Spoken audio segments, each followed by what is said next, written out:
Après, ça va catalyser quelques minutes. Donc, si vous êtes sur une lampe UV, ça va être 3 minutes. Sous une LED, c'est à peu près 1 minute. Après, tout dépend de votre gel. Il faut regarder évidemment la notice.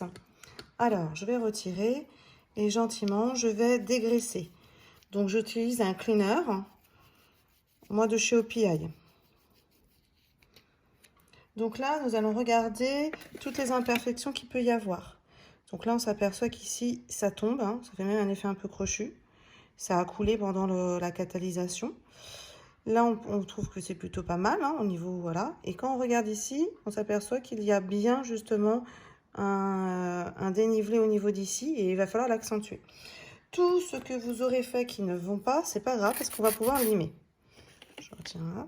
Donc, on va commencer par limer au niveau de chaque côté. On n'hésite pas, hein, pour lui donner la forme que l'on veut, si on veut que ce soit naturel, rond, en abande, carré. Et déjà, on va commencer, comme je vous disais, sur les côtés. Voilà, moi je vais travailler encore mon bombé, c'est-à-dire que je vais faire des allers-retours tout droit pour accentuer encore le bombé. Je l'accentue pas par un effet de goût, je le fais parce que comme c'est un ongle que je vais faire assez long, je veux qu'il tienne bien et je veux que ma zone de stress soit vraiment absolument bombée pour pas qu'il y ait de soucis.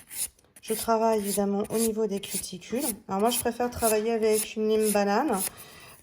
Généralement au niveau des limes bananes vous avez deux sortes. Vous avez 180 d'un côté et 100 de l'autre. Je travaille sur du 180 et je termine sur du 100. Donc là je travaille sur les côtés pour éviter les décollements.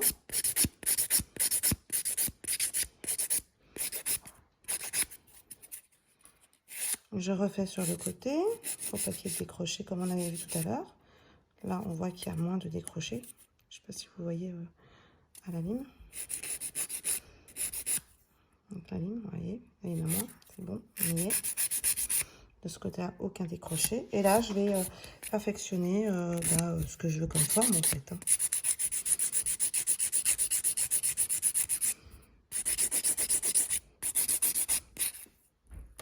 Là, je vais utiliser un bloc pour voir un peu plus clair. Ça va permettre de le polir un petit peu. Et de voir où j'en suis. Je refais toujours des coups vers le bas. Tout simplement que quand j'ai posé mon vernis semi-permanent, je ne veux pas qu'il y ait de trait.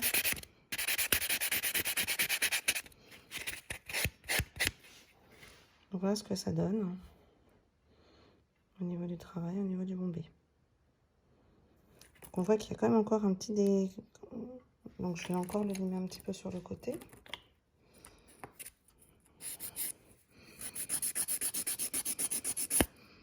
Parce que sinon ça va être une zone d'accroche.